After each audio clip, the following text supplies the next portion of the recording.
Perkenalkan, nama saya Artidia Putra Agustio. Saya Salsabila Nur Aisyah. Saya Surati. Saya Rima Karisma. Saya Nabila Rahayuntia Citra. Saya Dugan Parama. Assalamualaikum. Kami dari kelompok 3 akan menyampaikan materi dan contoh nyata dari penginderaan jauh untuk tata guna lahan dan transportasi. Pertama-tama, apa sih pengertian dari penginderaan jauh?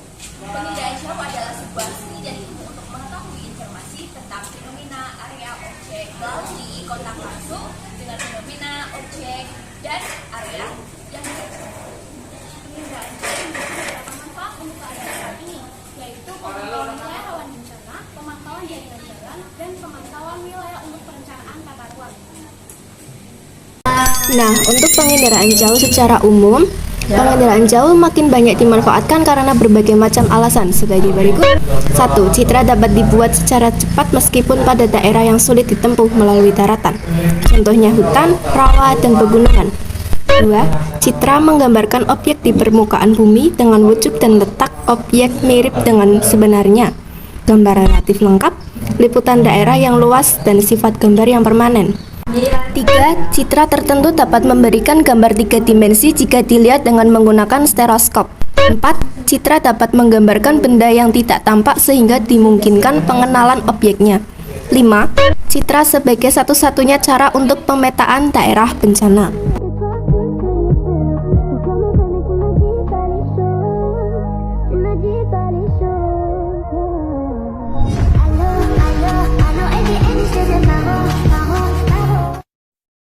Selanjutnya, manfaat penginderaan jauh di bidang kehutanan.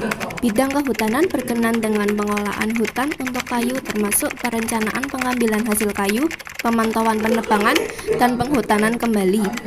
Selanjutnya, manfaat inventarisasi penggunaan lahan penting dilakukan untuk mengetahui apakah pemetaan lahan yang dilakukan oleh aktivitas manusia sesuai dengan potensi ataupun daya dukungannya. Manfaat penginderaan jauh di bidang pembuatan peta. Peta citra merupakan citra yang telah bereferensi geografis sehingga dapat dianggap sebagai peta. Informasi spasial yang disajikan dalam peta citra merupakan data raster yang bersumber dari hasil perekaman citra satelit sumber alam secara kontinu. Peta citra memberikan semua informasi yang terekam pada bumi tanpa adanya generalisasi. Beberapa keunggulan pemetaan menggunakan teknologi Inderaja antara lain, yang pertama, hasil Inderaja dapat digunakan untuk memetakan daerah yang sangat luas dengan cepat. Pemetaan manual biasanya hanya digunakan untuk memetakan daerah yang sangat sempit. Yang kedua, berbiaya lebih murah. Yang ketiga, dapat memetakan bermacam-macam peta tematik sekaligus. Dan yang keempat adalah proses pembuatan lebih cepat.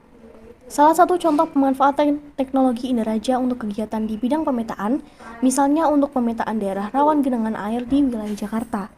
Apa saja fungsi penginderaan jauh bagi tata guna lahan dan transportasi? Yang pertama, dapat dimanfaatkan untuk pemetaan daerah bencana. Yang kedua, dapat dimanfaatkan untuk memantau perubahan yang terjadi di daerah bencana. Yang ketiga, dapat dimanfaatkan untuk perencanaan kawasan perkantoran. Yang keempat, dapat dimanfaatkan untuk perencanaan pemekaran wilayah. Dan yang kelima adalah dapat dimanfaatkan untuk perencanaan jalur transportasi. Bagi pengembangan jaringan transportasi, penginderaan jauh pada bidang transportasi dapat dilakukan misalnya dengan penggunaan satelit, kamera pengamat di persimpangan jalan, atau menggunakan pesawat drone yang disertai kamera. Manfaat penginderaan jauh di bidang meteorologi, Meteosat, Tiros, dan NOAA. Manfaatan aplikasi penginderaan jauh untuk bidang meteorologi dan klimatologi memiliki acuan yang sangat luas. Data yang dihasilkan oleh Inderaja penting untuk diterapkan guna mengetahui keadaan lingkungan atmosfer. Itu dia materi penginderaan jauh untuk tata guna lahan dan jaringan transportasi. Sekian dari kelompok kami. Terima kasih. Wassalamualaikum warahmatullahi wabarakatuh.